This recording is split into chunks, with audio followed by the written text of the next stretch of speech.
देवघर के जस्सीडीह स्थित बदलाडीह में हूल दिवस के मौके पर वीर शहीद सिद्धू कान्हू की प्रतिमा स्थल पर भव्य श्रद्धांजलि कार्यक्रम का आयोजन हुआ। कार्यक्रम में आदिवासी समाज के सैकड़ों महिला, पुरुष, बच्चे और बुजुर्ग शामिल हुए। सभी ने सिद्धू कान्हू की प्रतिमा पर माल्यार्पण, पुष्प अर्पित कर अगरबत्ती जलाते हुए उन्हें भावभीनी श्रद्धांजलि दी। इस मौके पर झारखंड मुक्ति मोर्चा के वरिष्ठ नेता सरोज सिंह, प्रखंड अध्यक्ष मनोरंजन कुमार, वार्ड पार्षद राजन सिंह समेत कई गणमान्य लोगों ने भी प्रतिमा पर पुष्प अर्पित कर वीर शहीदों को नमन किया। कार्यक्रम के दौरान पारंपरिक संथाली नृत्य और ढोल मांदर की थाप पर युवक, युवतियों और ग्रामीणों ने उत्साहपूर्वक सांस्कृतिक प्रस्तुतियां दी, जिससे पूरा क्षेत्र हूल दिवस की रंगत में सराबोर नजर आया।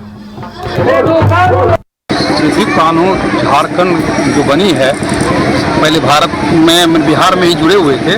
तब से पहला ही आंदोलनकारी है। देश आज़ादी के लिए बिल्कुल यही लोग उठे थे। आज उनके 158वां जयंती मनाया जा रहा है। हूल दिवस के उपलक्ष्य में झारखंड सरकार जो है, इस पर मैंने सभी झारखंड वासियों को गर्व की बात है कि आज उनका ये है जन्मतिथि है और उनके नाम पर आज हूल दिवस पूरे झारखंड में हर जगह ये कार्यक्रम किया जा रहा है।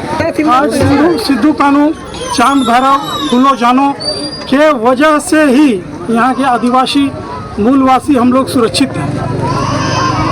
अगर इनकी आंदोलन के बाद 1849 में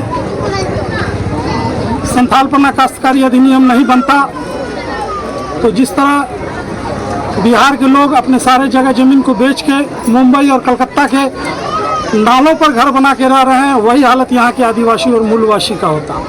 संथालपना काश्तकारी अधिनियम का धारा 20 और 42 जो है, ये हम लोगों को अपना जल जंगल जमीन पर पूर्णतः अधिकार देता है और किसी परिस्थिति में नशा का शिकार होके, लोभ का शिकार होके हम लोग अपनी ज़मीन को नहीं खो सकते हैं। इसलिए इस महान बलिदानी पुरुष को, जिसने 1857 में 10,000 लोगों को भोगनाडीह में जमा करके अंग्रेजों के खिलाफ विद्रोह किया था और सभी लोगों ने वीरगति प्राप्त।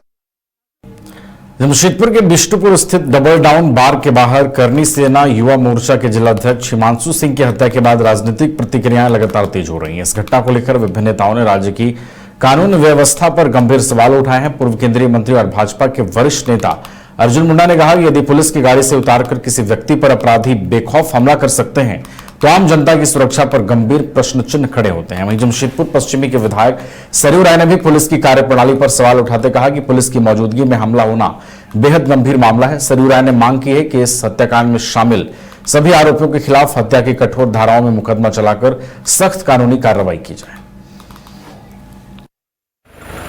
देखिए, घटना घट गई है। अब उस घटना के बाद परिवार को और जनता को ये बताना कि प्रशासन न्याय के लिए है, प्रशासन सुरक्षा के लिए। अब ये तो प्रशासन को बताना पड़ेगा। जो घटना घटी है, नृशंस घटना घटी है और इस घटना ने कई सवाल खड़ा किए। इस तरह का लॉ एंड ऑर्डर मैंने कभी नहीं देखा। जमशेदपुर या राजधानी सुरक्षित नहीं है क्या? घटना घटते रहती है, कोई घटना पुरानी बात नहीं है। कल शाम को 4 बजे हमने मिलानी हॉल में सभी दलों को, सभी समाज के लोगों को, प्रबुद्ध जनों को बुलाया है बात करने के लिए। जमशेदपुर में जो कानून व्यवस्था की स्थिति है उस पर, उसमें इसके बारे में हम लोग चर्चा करेंगे। कोई समाज मिलकर क्या कर सकता है, क्योंकि सब लोग मिलकर गोलबंद होंगे तभी कोई बात बनेगी। आजकल क्या हो गया है कि किसी एक जाति के ऊपर कार्रवाई होती है तो उस जाति के लोग ही खड़ा होते हैं, सबको मिलकर। तो ये तो सब समाज का मामला है ना। तो इसीलिए कल बुला के बात करूंगा मैं, ताकि इसको और व्यापक आधार दिया जाए। सरकार को बार बार नसीहत देते हैं, तो ऐसे में जो घटनाएं है तो इसको किस तरह से देख रहे हैं, क्या मान रहे हैं? नहीं, हम क्या देखेंगे, हम लोग तो कहते ही रहते हैं। अब ये सरकार में जो ऊपर लोग हैं, जो सरकार चला रहे हैं, वो महसूस करें तभी तो हो सकता है। तो उनकी आत्मा कितना जागती है ये नहीं कहा जा सकता है।